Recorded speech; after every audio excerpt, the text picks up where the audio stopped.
Hey everyone, just a quick reminder for everyone who's maybe confused about what this video is. What you're gonna see here is a bonus video to our two-part AI-only Byzantium game in Victoria 2.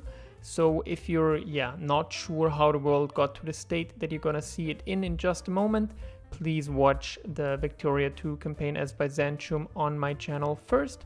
And with all that said, please enjoy this bonus video. So I went ahead, did a little bit of console magic and set up a great war between Germany and its allies versus literally the rest of the world. So here you can see the sides of the war, Germany and some smaller countries around it against every single other country, well, except some minors. I couldn't be bothered to include all of them, but except Germany versus every single other great power, including China, including the UK and all its Indian brigades, including Japan and all its untouched armies, including USA and all its untouched armies. Yeah, I just want to see, with Germany being this strong in this campaign, if the rest of the world together, even that is enough to stop Germany at this point. So let's unpause this and let's see. If we look at the brigade count, as I just showed you, Germany has the most brigades in the world. The next two powers, USA and Japan, neither of them, of course, have a land connection to Germany, so neither of them might be super relevant here, as both of them, would have to ship all their troops over, which, as I said before, the AI in this game is not the best at doing. But yeah, early on we see Germany just occupying Byzantium without much resistance. Big battles raging here on the Western Front as Germany tries to push into France as well. Germany pushing into Russia quite successfully and beating lots of Russian armies. If we look at the brigade count at this point with the first mobilizations coming in, France actually now the second biggest army in the world, with more than half the brigade count at least that Germany has. So really interesting Western Front that's being set up here. Also the UK invading the Netherlands here. Yeah, Germany continuing to push into Byzantium, meeting some resistance, but it seems like Germany is going to be successful here.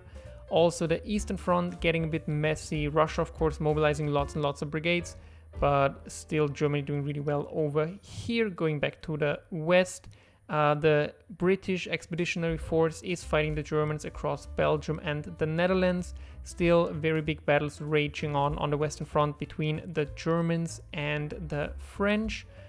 Germany almost having occupied all of Italy at this point and starting with the Hungarian allies to push into the Byzantine heartland, and also still continuing on to push into Russia. But now we see Chinese brigades starting to show up, and if we look at the brigade count, okay, actually China not even that much, but with 460 brigade, definitely not to be underestimated either. At this point, definitely Germany's Germany's enemies, of course, have the numbers advantage in this war, but Germany might have the tech advantage, and Germany has the advantage of having one big central conflict while its enemies have to move armies over from across the world. If we look back at the Western Front here, still several gigantic battles raging, still not really able to tell who's winning here.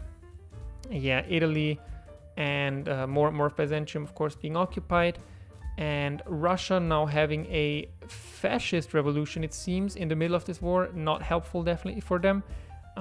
So Russia itself isn't resisting the German occupation too much anymore, but more and more units from all over Asia now appearing here on the Russian front. We see Koreans, we see Punjabis, we see Afghans, we see Chinese, all of them rushing into Russia to try and stop the German onslaught here. But will it be enough?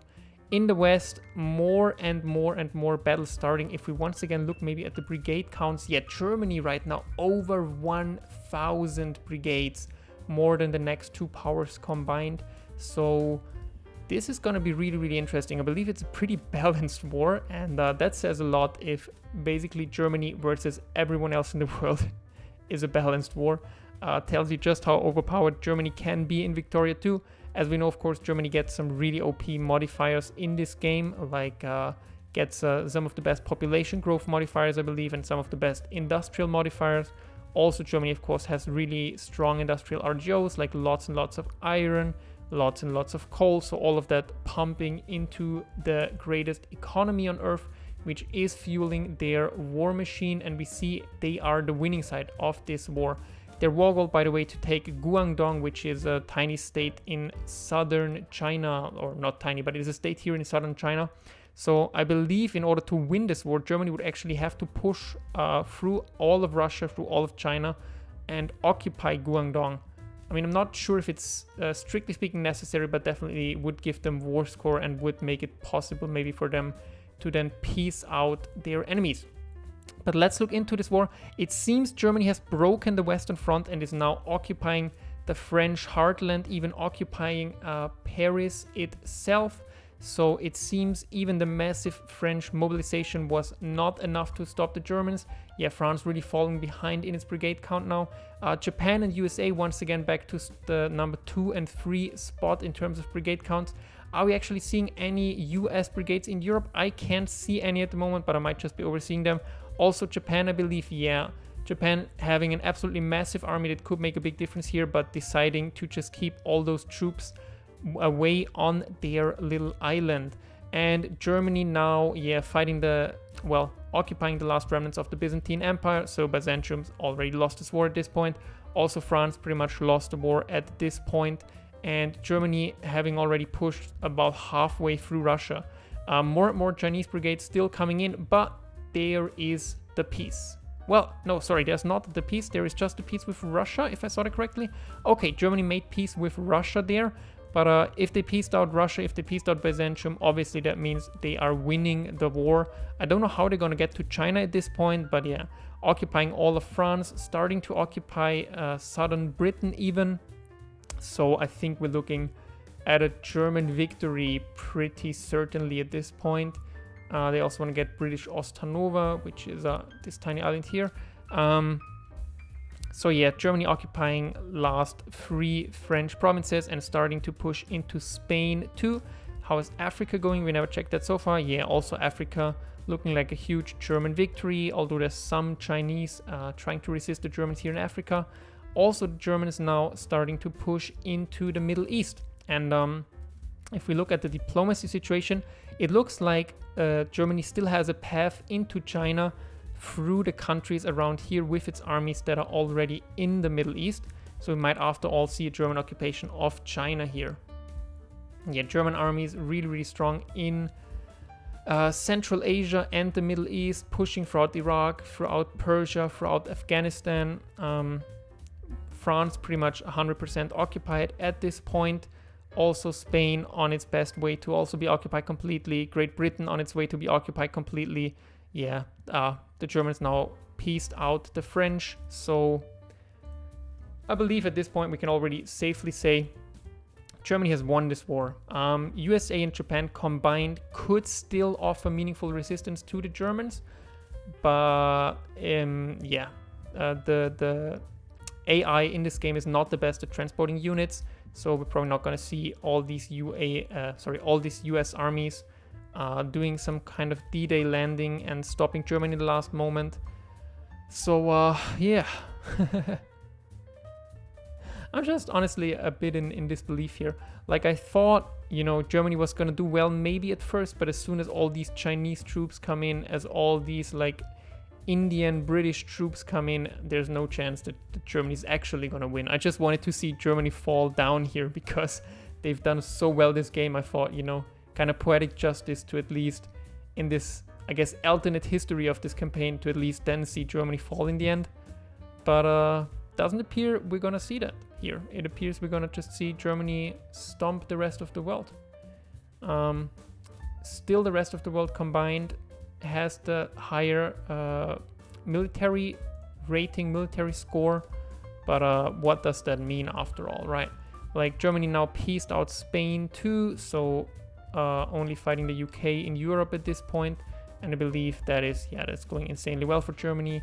Pretty much no chance anyone's gonna stop them.